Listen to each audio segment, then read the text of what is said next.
गुंडों से पहले गुंडई करवा दी, उसके बाद पार्टी अपने दल के गुंडों से पहले गुंडई करवा दी, उसके बाद में तमाशा बनाती है। जिस तरह की घटनाएं पूरे प्रदेश में देखने को मिल रही है और जिस तरह राष्ट्रीय अध्यक्ष जी ने कल कहा कि कैसे तालेग्राम में किन लोगों ने मंदिर में मांस फेंका और फिर दंगा करवाया और उसके बाद पुलिस वालों ने जब कार्रवाई करी तो भारतीय जनता पार्टी के ही लोग इस साजिश के पीछे निकले। लेकिन दुख की बात यह है कि जहाँ पे घटना हुई वहाँ का जो सौहार्द है, वहाँ का जो आपसी मेल है, वो बिगाड़ने का काम भारतीय जनता पार्टी जो करना चाहते थे वो कर दिया उन्होंने। ये बहुत अब महत्वपूर्ण हो गया है कि हमें समझ लेना चाहिए कि भारतीय जनता पार्टी आने वाले समय में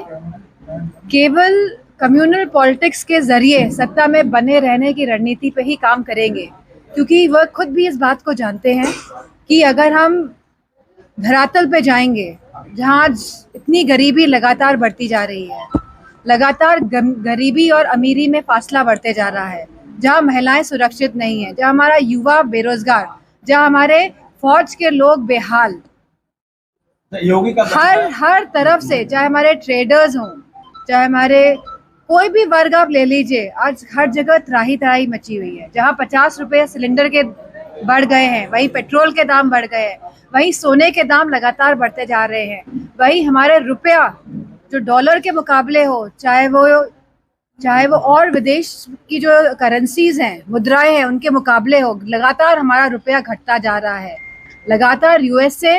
भारत को लताड़ रहा है। तो जिस तरह घटनाक्रम दिखने को आ रहा है, देखने में आ रहा है, इससे साबित होता है कि कहीं ना कहीं भारतीय जनता पार्टी के राज में ये देश पिछड़ रहा है। मैडम, लॉ बोर्ड के अध्यक्ष सुलेमा जो है मुस्लिम वक्फ बिल के जो है विरोध में जा रहे हैं जी। Madam, All India Muslim Personal Law Board में वक्फ बिल को लेकर एक बड़ा आंदोलन की बात की है, जबकि मामले की सुनवाई सुप्रीम कोर्ट में चल रही है, कैसे देखते हैं आप?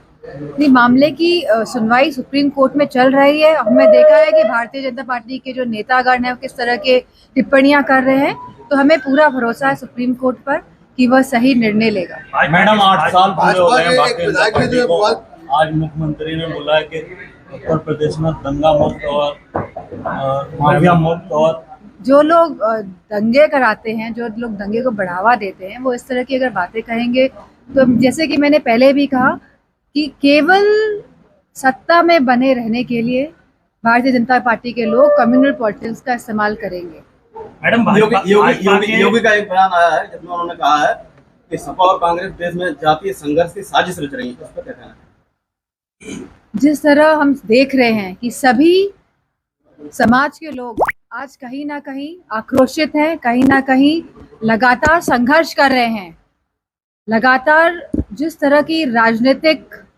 भागीदारी होनी चाहिए थी सभी समाजों की, उस तरह की भागीदारी आज देखने को नहीं मिल पा रही है। जिस तरह की आर्थिक समानता होनी चाहिए थी समाजों में, वह कहीं ना कहीं सभी समाज बिछड़े जा रहे हैं। और जहां ये पीडीए का सवाल है, पिछड़ा, दलित, अल्पसंख्यक, वहीं यह दुखित और पीड़ित सभी वर्गों का भी सवाल है, क्योंकि अगर महंगाई है तो सभी के लिए महंगाई एक बराबर है। अगर स्कूल की फीस बच्चों की बढ़ रही है, अगर स्वास्थ्य सेवाएं जो है, व्यवस्थाएं हैं, अगर उनके भी दाम लगातार बढ़ रहे हैं, तो मैं समझती हूँ सभी जन इससे प्रभावित हो रहे हैं। तो कहीं ना कहीं इस लड़ाई में आने वाले समय में देखेंगे कि सभी लोग एकजुट होकर भारतीय जनता पार्टी को उत्तर प्रदेश से हटाने का काम करेंगे। मैडम, आखिरी सवाल, भाजपा के सांसद निशिकांत दुबे ने एक विवादित बयान दिया। मैंने पहले ही बोला कि इस तरह की टिप्पणियां नहीं देनी चाहिए, और जिस तरह सुप्रीम कोर्ट